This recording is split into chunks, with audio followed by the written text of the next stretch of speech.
Good morning. This is Garry Glaub in Mooresville, North Carolina.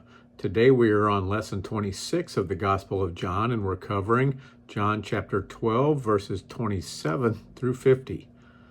This one's called God's Name is Glorified Forever. This passage begins with another prediction from Jesus of his death to come, and that death is coming very shortly. It is amazing that the disciples still did not understand what Jesus was talking about. Only Mary of Bethany seemed to understand.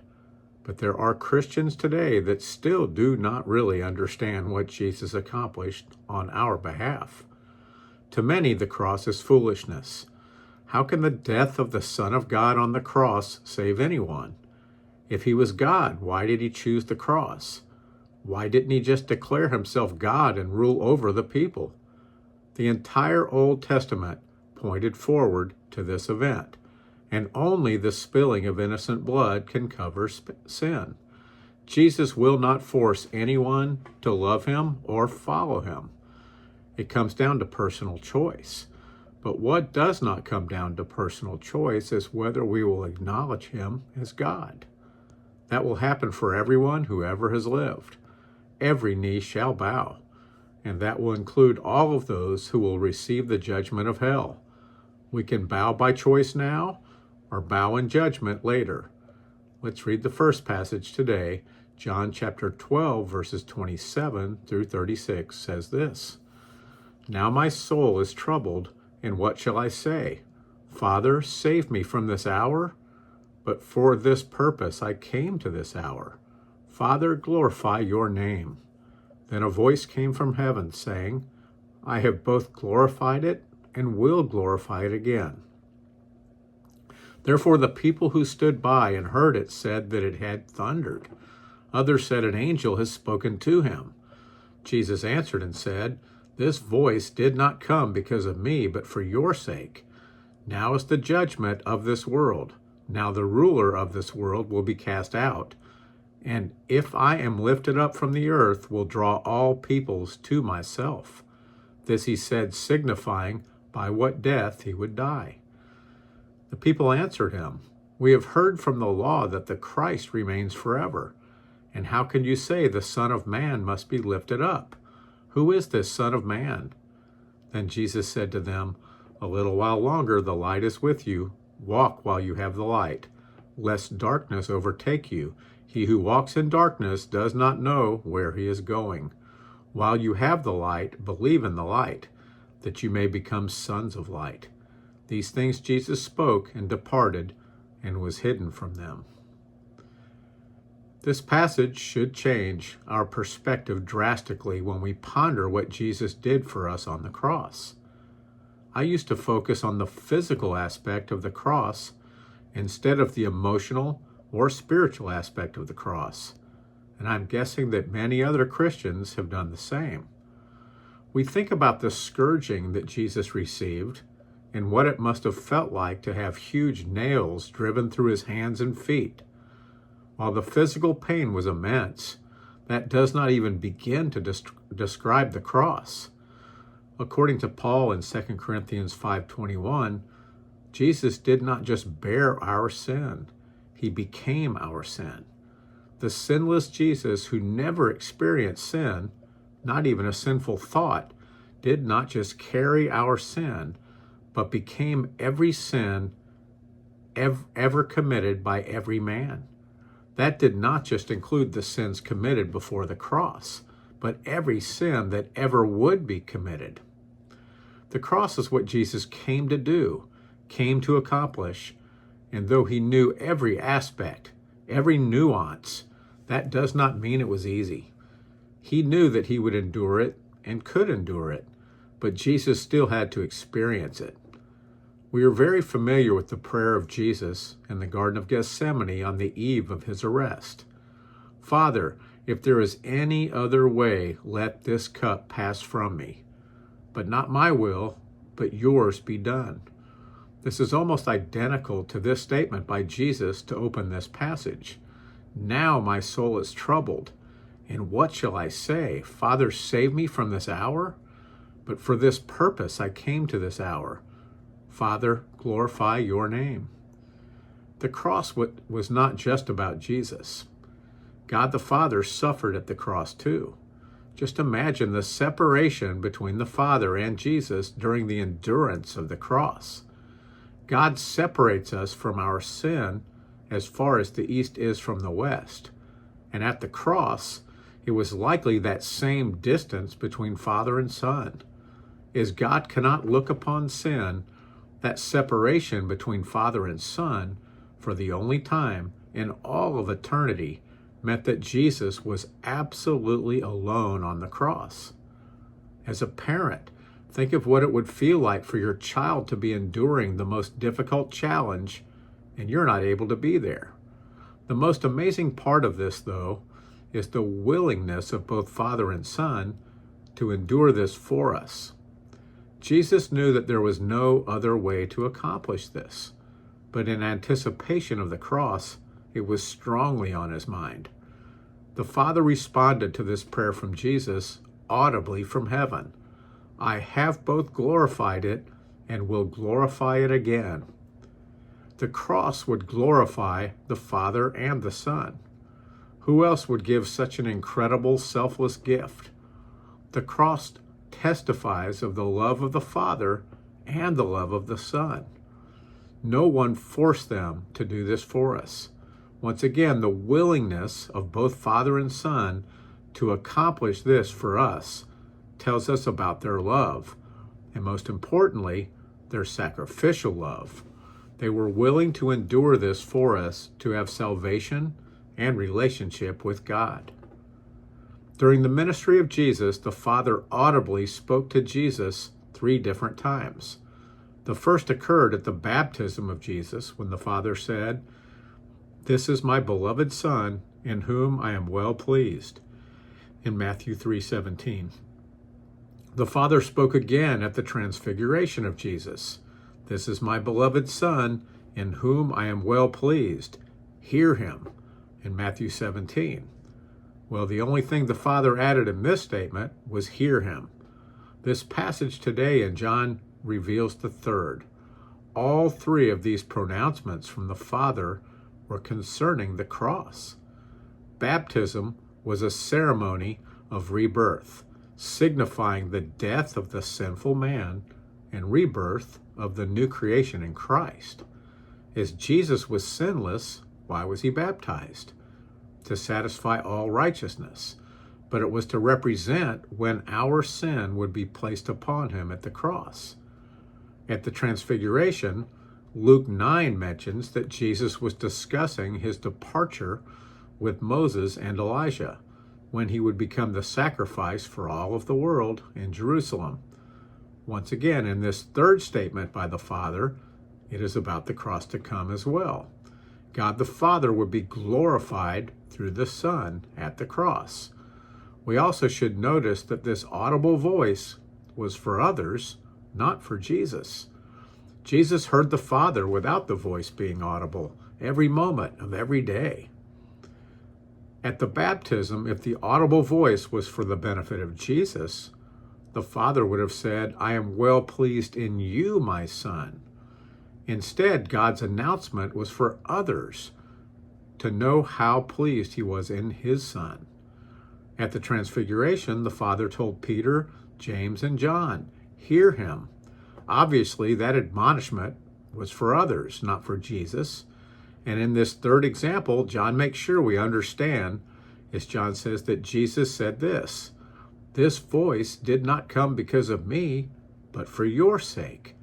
Of course, some people thought it was just thunder, and others thought it was an angel. So no one but Jesus knew it was the Father speaking. The next statement from Jesus also is powerful. "Now is the judgment of this world. Now the ruler of this world will be cast out. And I, if I am lifted up from the earth, will draw all peoples to myself." The ruler of this world certainly is Satan. Satan is not the ruler because he is more powerful than God. Instead, God gave Satan dominion over this earth for a time. But God retains authority and sovereignty. This verse in John refers to Satan as the ruler of this world. While 2 Corinthians 4:4 refers to Satan as the god of this age, it is difficult to understand why God allows Satan access to heaven. But we can see Satan in the throne room of God making comments about Job.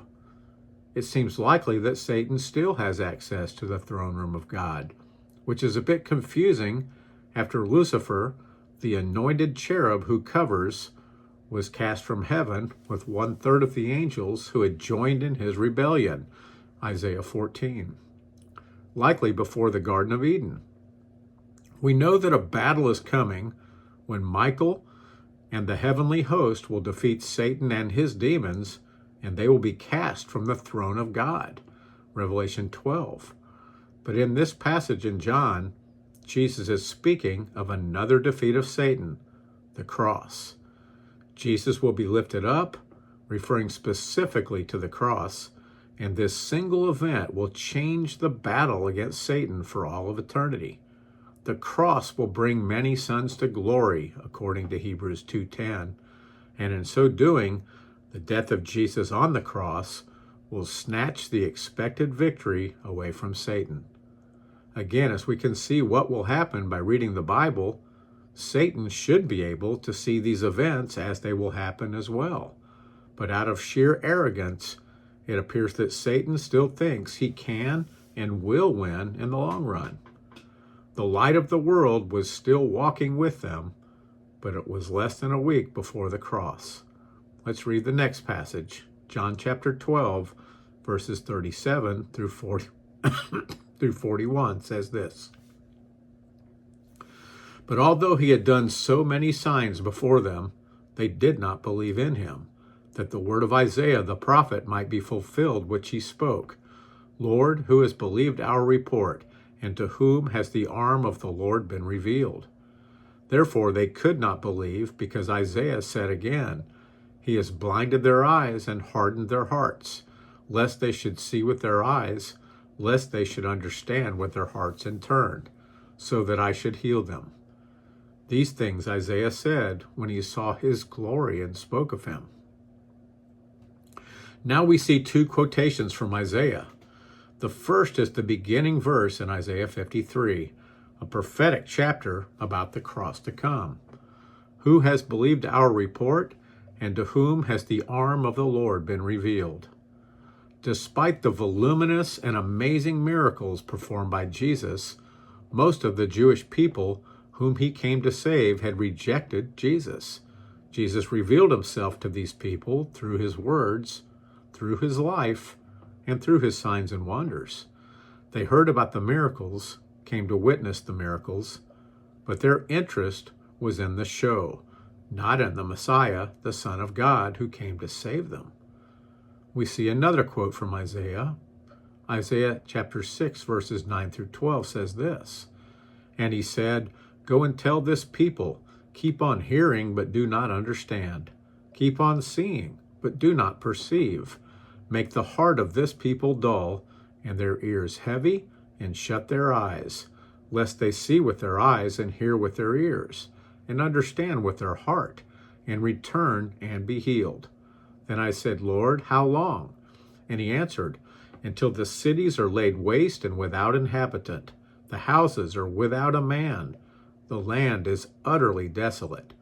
The Lord has removed men far away, and the forsaken places are many in the midst of the land.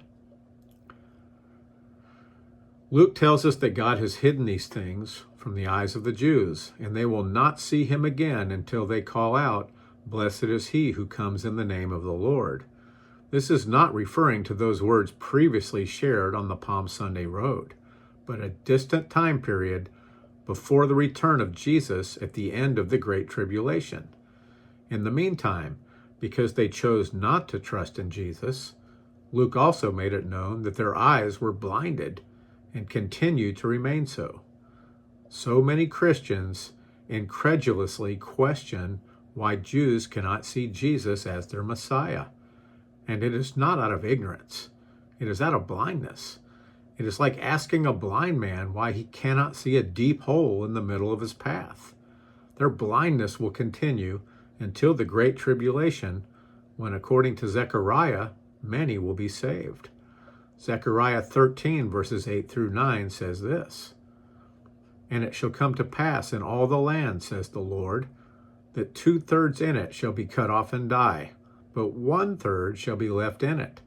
I will bring the 1/3 through the fire, will refine them as silver is refined, and test them as gold is tested. They will call on my name, and I will answer them. I will say, this is my people, and each one will say, the Lord is my God." Let's read the last passage. John chapter 12, verses 42 through 50 says this, "Nevertheless, even among the rulers, many believed in him. But because of the Pharisees, they did not confess him, lest they should be put out of the synagogue, for they loved the praise of men more than the praise of God. Then Jesus cried out and said, He who believes in me believes not in me, but in him who sent me. And he who sees me sees him who sent me. I have come as a light into the world, that whoever believes in me should not abide in darkness. And if anyone hears my words and does not believe, I do not judge him, for I did not come to judge the world, but to save the world. He who rejects me and does not receive my words has that which judges him. The word that I have spoken will judge him in the last day. For I have not spoken on my own authority, but the Father who sent me gave me a command, what I should say and what I should speak. And I know that his command is everlasting life. Therefore, whatever I speak, just as the Father has told me, so I speak." Sadly, it does sound like there were people who believed, but they were afraid of what would happen to them if they acknowledged that belief. The Pharisees were heavy-handed. We can see what happened to the man who was blind since birth after Jesus healed him, and he identified Jesus as the one who had healed him. The Pharisees excommunicated this man. What was intended as a major punishment was a blessing, is that healed man turned his life to Jesus and away from the false religion of the Pharisees. Stuck in apostasy. Nicodemus, a Pharisee and one of the secret Christians who was following Jesus from afar, took the body of Jesus down from the cross and prepared the body for burial. Tradition tells us that Nicodemus also was excommunicated by the Pharisees and went from wealthy to poor. Well, that speaks of his financial wealth. Nicodemus also went from spiritually bankrupt to blessed. The Pharisees wielded power over the weak, who remained paralyzed in fear of what they would lose. Instead, they should have been considering what they would gain by letting the light of the world shine into their souls. God sent his Son to save our souls. Never take what Jesus did for granted. This is Garry Glaub in Mooresville, North Carolina. Have a blessed day.